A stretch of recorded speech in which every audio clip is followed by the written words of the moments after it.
এই সময়ে বাংলাদেশকে একটি গণতান্ত্রিক প্রক্রিয়া নিতে হবে। আর এই গণতান্ত্রিক প্রক্রিয়ার পথে নেওয়ার অন্যতম বড় বাধা হলো নির্বাচন কমিশন। সেই ক্ষেত্রে নির্বাচন কমিশনকে পুনর্গঠন করার জন্য আমরা সশরীরে মাঠে আগামীকালে হাজির হব। আজকেও আমরা দাবি জানাচ্ছি যে কীভাবে তাদেরকে পুনর্গঠন করা যায়।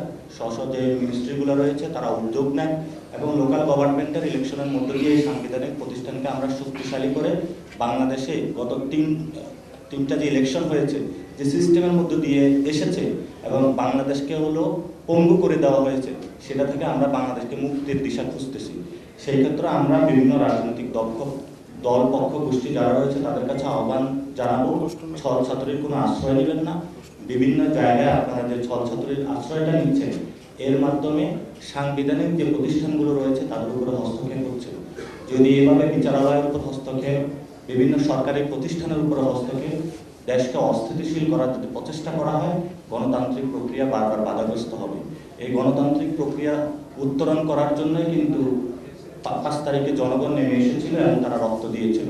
আমরা মনে করি এভাবে হলো শহীদদের রক্তের সাথে বেইমানি।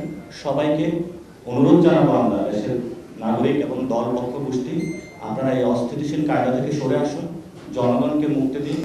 আপনারা দেখেছেন পুরো ঢাকা অচল হয়ে পড়েছে। জনগণ বিভিন্ন জায়গায় তাদের সমস্যা সমাধানের নগর ভবনে কোনো সেবা পাচ্ছে না।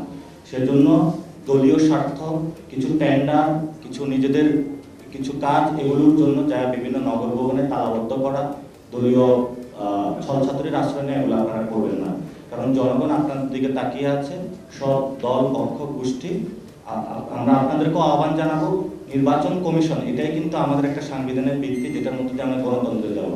সেটাকে কিভাবে শক্তিশালী করা যায়, সেজন্য আমরা সবাই ঐক্যবদ্ধভাবে বসে আলোচনার মাধ্যমে আমরা এটাকে এগিয়ে নিয়ে যাই। তাহলে বাংলাদেশটা গণতান্ত্রিক প্রক্রিয়া ভবিষ্যতে এগিয়ে যাবে।